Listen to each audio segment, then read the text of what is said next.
Hi, CUET 2026 apply ಮಾಡಿ ಅದರಲ್ಲಿ ಏನಾದರೂ ಮಿಸ್ಟೇಕ್ಸ್ ಆಗಿದ್ದರೆ ಖಂಡಿತ ಈ ವಿಡಿಯೋ ನಿಮಗೋಸ್ಕರ.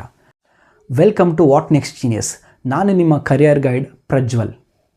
CUET ಕರೆಕ್ಷನ್ ವಿಂಡೋ 2026 ಇದು ಓಪನ್ ಆಗಿದೆ. ಅಂದರೆ ನಾಳೆಯಿಂದ ಅಂದರೆ 9th, 10th and 11th February 2026 ಇಷ್ಟು ದಿನಗಳ ಕಾಲ, ಅಂದರೆ 3 ದಿನಗಳ ಕಾಲ ಈ ಕರೆಕ್ಷನ್ ವಿಂಡೋ ಓಪನ್ ಆಗಿರುತ್ತೆ.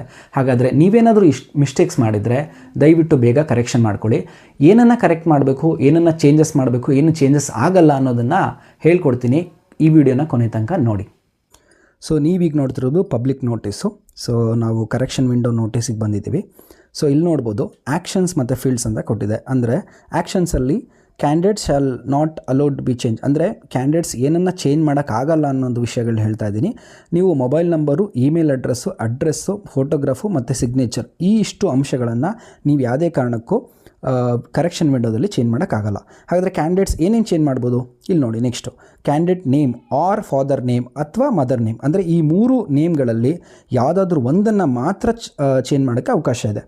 ಆಮೇಲೆ ಎಕ್ಸಾಮಿನೇಷನ್ ಸಿಟಿ ಸೆಲೆಕ್ಷನ್, ಅಂದರೆ ನೀವು ಯಾವ ಊರಲ್ಲಿ ನೀವು ಎಕ್ಸಾಮ್ ತೊಗೋಬೇಕು ಅಂದ್ಕೊಂಡಿದ್ದೀರೋ ಅದನ್ನು ಸರಿಯಾಗಿ ಸೆಲೆಕ್ಷನ್ ಮಾಡಿ. ಯಾಕೆಂದರೆ ನಿಮ್ಮ ಹತ್ತಿರದ ಸಿಟಿಗಳನ್ನು ಮಾತ್ರ ಸೆಲೆಕ್ಷನ್ ಮಾಡ್ಕೊಳ್ಳಿ, ತುಂಬ ದೂರ ಸೆಲೆಕ್ಟ್ ಮಾಡೋಕ್ಕೆ ಹೋಗಬೇಡಿ. ಆದರೆ ಯಾವುದೇ ಕಾರಣಕ್ಕೂ ನೀವು ಸೆಲೆಕ್ಟ್ ಮಾಡಿರೋ ಸಿಟಿನೇ ನಿಮಗೆ ಸಿಗುತ್ತೆ ಅನ್ನೋವಂಥ ಗ್ಯಾರಂಟಿ NT ಅವರು ಕೊಡಲ್ಲ. ಅದಾದಮೇಲೆ ಕ್ಯಾಂಡಿಡೇಟ್ಸ್ ಮತ್ತೆ ನೀವು ಚೇಂಜ್ ಮಾಡ್ಬೋದು ಅಂದರೆ date of birth, gender, category, sub category ಮತ್ತು ಟೆಸ್ಟ್ ಪೇಪರ್ ಕೋಡ್ ಈ ಇಷ್ಟು ಅಂಶಗಳನ್ನು ಕ್ಯಾಂಡಿಡೇಟ್ಸು ಚೇಂಜ್ ಮಾಡ್ಬೋದು. ಮತ್ತು ಅಕಸ್ಮಾತ್ ನೀವೇನಾದರೂ ಐಡೆಂಟಿಟಿ ಏನಾದರೂ ಡೀಟೇಲ್ಸ್ನ ಚೇಂಜ್ ಮಾಡಬೇಕು ಅಂತ ಇದ್ದರೆ ಆಧಾರ್ ಕಾರ್ಡ್ ಅಲ್ಲದೆ ಬೇರೆ ಏನಾದರೂ ಐಡೆಂಟಿ ಕಾರ್ಡ್ ಇದ್ದು ಚೇಂಜ್ ನೀವು ರಿಜಿಸ್ಟರ್ ಆಗಿದ್ದರೆ ಅಂಥವ್ರು ಮಾತ್ರ ಚೇಂಜ್ ಮಾಡ್ಬೋದು. ನೀವು ಆಲ್ರೆಡಿ ಆಧಾರಿಂದ ರಿಜಿಸ್ಟರ್ ಆಗಿದ್ದರೆ ಅದನ್ನೇನು ಚೇಂಜ್ ಮಾಡೋ ಅವಶ್ಯಕತೆ ಇಲ್ಲ. ಅದು ಬಿಟ್ಟು options to edit subject, test, program ಮತ್ತು ಕೋರ್ಸ್ಗಳು ಈ ಇಷ್ಟು ಅಂಶಗಳಲ್ಲಿ ನೀವು ಚೇಂಜ್ ಮಾಡ್ಬೋದು. ಭಾಳಷ್ಟು ಜನ ಈ ಡೊಮೈನ್ ಸಬ್ಜೆಕ್ಟ್ ಸೆಲೆಕ್ಷನಲ್ಲಿ ತುಂಬ ತಪ್ಪು ಮಾಡಿರ್ತಾರೆ. ಯಾವ ಥರ ತಪ್ಪು ಅಂತಂದರೆ ನೀವು PUC ಅಥವಾ ಕ್ಲಾಸ್ 12ಲ್ಲಿ ಓದಿರೋ ಸಬ್ಜೆಕ್ಟ್ಗಳನ್ನು ಮಾತ್ರ ಡೊಮೈನ್ ಸಬ್ಜೆಕ್ಟಾಗಿ ತೊಗೋಬೇಕು.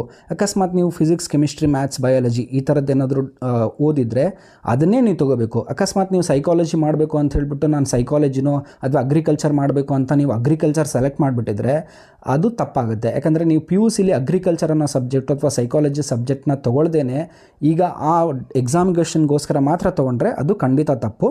ಆ ಥರ ಮಾಡೋಕ್ಕೆ ಹೋಗಬೇಡಿ. ಮತ್ತು ಈ ಫೀಸ್ ಏನು ನೀವು ಎಕ್ಸ್ಟ್ರಾ ಸಬ್ಜೆಕ್ಟ್ಸ್ ಏನಾದರೂ ತೊಗೊಂಡ್ರೆ ಅದಕ್ಕೆ ಎಡಿಷ್ನಲ್ ಚಾರ್ಜಸ್ ಅಪ್ಲೈ ಆಗುತ್ತೆ. ಮತ್ತು ಕರೆಕ್ಷನ್ ಫೀಲ್ಡ್ ಕರೆಕ್ಷನ್ ಏನು ಅಪ್ಲೈ ಆಗುತ್ತಲ್ಲ ಅದು ನೀವು ಫೀಸ್ನ ಕಟ್ಟಿದರೆ ಮಾತ್ರ ಅದು ಅಲ್ಲಿಗೆ ಅಪ್ಲೈ ಆಗುತ್ತೆ.